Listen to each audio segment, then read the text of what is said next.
I really hope that FSR 3 frame generation starts coming to all the console games. It is totally possible, and let me explain you why. I believe that would be a game changer for console gamers, but also for the PC. You see, today most people are used to play with VRR, and it is understandable because the performance that we are getting on this game is just not good enough. Okay, it's just going up and down. So people are used to play with a frame rate going up and down. You look at the sky, 120 FPS, and you look the front and it's like 40. Terrible. That is very, very bad experience. The best gaming experience you can get is a rock solid FPS, no changes. Okay, but because we have VRR today, these developers are like, okay, if we cannot hit 60 FPS all the time, it doesn't matter. People are gonna use VRR. Not a big deal. Wrong. Okay, big time wrong. So with frame generation, they have to guarantee 60 FPS. So you go from 60 to 120. So now this frame generation is not to go from 30. Okay, 30 has to be eliminated completely. It doesn't make any sense. Okay, this is not to go from 30 to 60. That's going to look not very good, and the input lag is gonna be terrible. Okay, so eliminate that idea even for the consoles. That's just not gonna work. We can go from 60 to 120, but you might wonder, man, but if we are not getting 60 FPS rock solid right now, you think that they're going to really work very hard to make sure that you get 60 rock solid, so then you get 120 with frame generation. That's not gonna happen. Well, think about this. We could go from 50 to 100, and let me tell you why that makes a lot of sense. Most console gamers play on TVs. Okay, it just makes sense. You have a console, a TV, and you sit on the couch to play. So most of the TVs that people use with these consoles, let's say, Xbox Series X and PS5. Normally, you would buy a TV that has 120 hertz and most likely a 100 hertz option. Why these TVs have a 100 hertz output option? Well, because of Europe and 50 FPS motion interpolation. That's my best guess, but it just happened. So now these developers need to understand that, okay, if we cannot hit 60 FPS to then go use frame generation and go to 120, we could easily do 50, okay? And that's the way I actually tested frame generation with Forspoken or Forspoken or whatever the name of that game is. And it's just amazing. It looks very, very good. Now, the input lag was not stellar, but I used NVIDIA ultra low latency with a special K, and it improved a little bit, especially with a boost, because you improve the CPU stuff, and it just feels very good. So of course they would need to, give you the best latency possible to do from 50 to 100, but it is totally possible. So now the reason why I say that would benefit me playing on the PC is because if we get a game on the consoles that runs rock solid FPS, no drops, we're going to get a good PC port, okay? And the PC experience is gonna be good. When we get a crappy game on the console, it comes even crappier to the PC because they care even less about the PC port, okay? That's why I think it would be amazing. Also, of course, if the game has frame generation FSR 3 on the consoles, it should come with that for the PC. And that's amazing because I would use it all the time, even for first-person shooters, okay? Even for a first-person shooter, I would definitely use frame generation, okay? And here's another thing. So think about this. The game comes out, it has frame generation. Let's say that it has all the options, okay? It has from 60 to 120 with frame generation, and without it, you can choose to enable it or disable it. It has from 50 to 100, same, you can choose to enable or disable it. It has a 60 FPS locked option with real frames, you know. It has an unlock FPS that goes beyond 60. You might get like 80 up to 90 FPS in that way. And it has a 120 FPS mode with a much lower resolution, okay? So which one of those options would be the best? So think about that.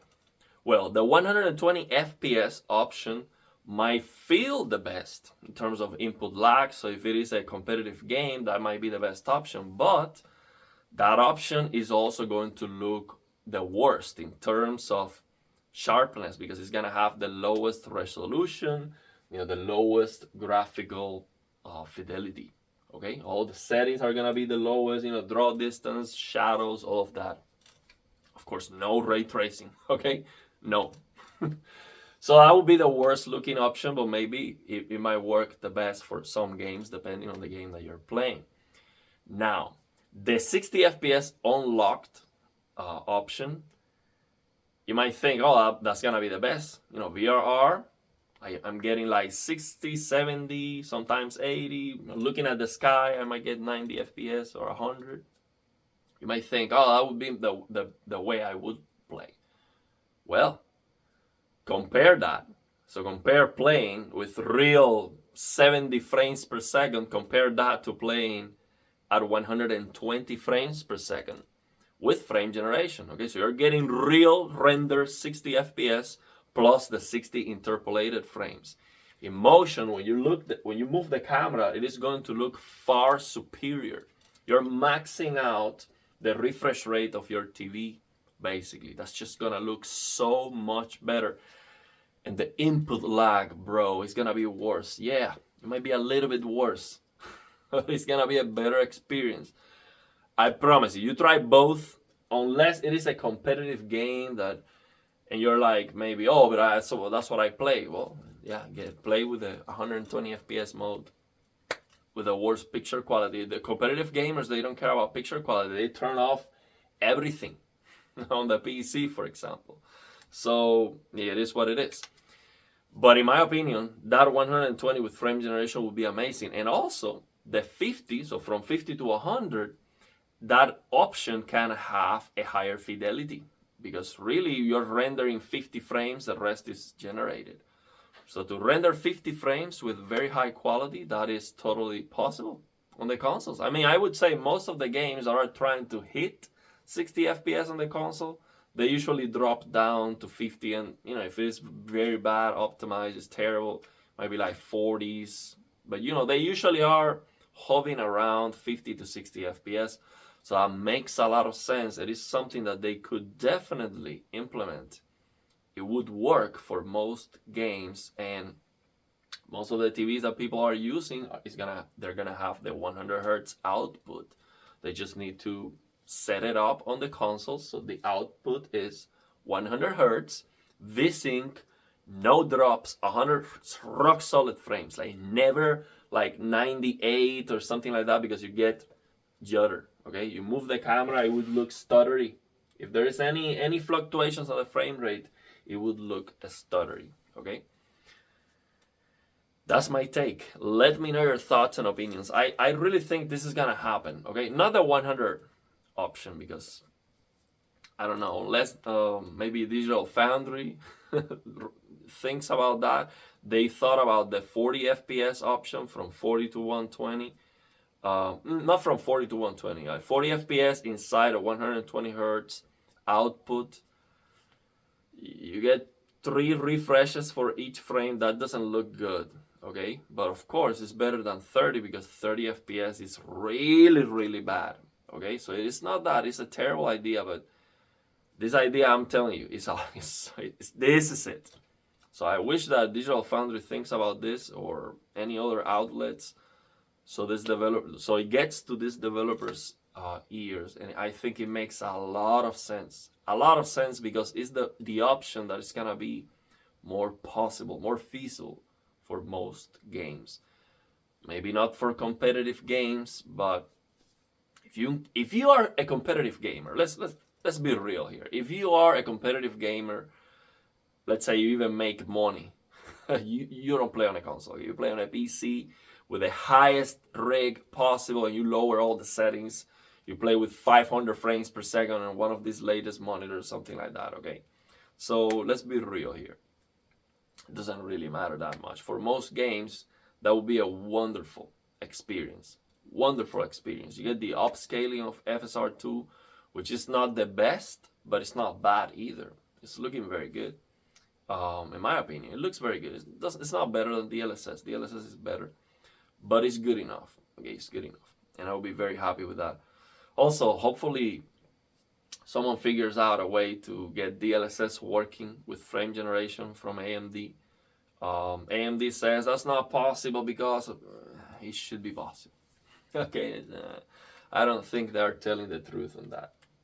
It should work, and that might happen too. So yeah, that's what I have for you in this video. I'm really excited about this, man, because that's the way I like to play my games. Rock solid FPS, no drops. I mean, 120, no drops ever. It's very difficult to get that level of performance with real render frames. Very, very difficult. But 60 FPS is very, very possible. On my PC, I can always get that. Almost always. I can always get 60 FPS. Unless it's like a very, very terrible game like Forspoken, Immortals of Avium, those kind of Unreal Engine farts. I mean, Forspoken is not Unreal Engine, luminous crap that they have. It's just terrible. But yeah, most of the games I can get 60 FPS no problem with a good enough fidelity. So with frame generation from 60 to 120. I mean, that's a no-brainer. So for example, right now I'm getting 120 FPS. My GPU is like at 70%, okay? And these are real 120 FPS render frames, okay? I much rather render 60 FPS real because I can get 60 FPS with a higher fidelity, with more pixels, with a higher picture quality, okay? And then frame generation does the rest. It does the jump to 120. Now, that's not going to feel as responsive as this feels, okay? LGC1, Pioneer Kuro Plasma TV. You see? This feels, of course, you see the input lag difference here. This is gonna feel more responsive, you see? You see that this screen is responding faster than this one, okay? So, of course, with frame generation, let's say that you're going from this to this.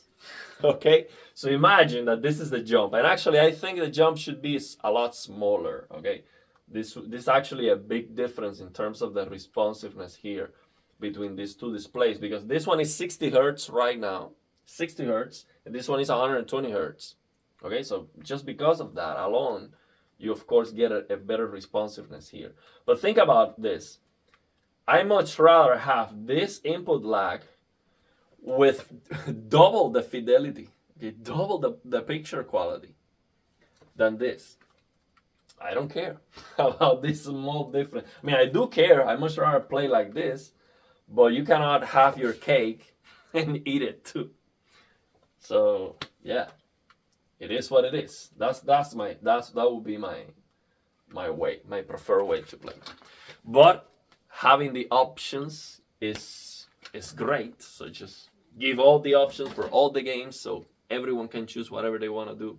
But the thing is, the key point here is, if developers know that they have to guarantee a rock solid performance, that's what we're going to get.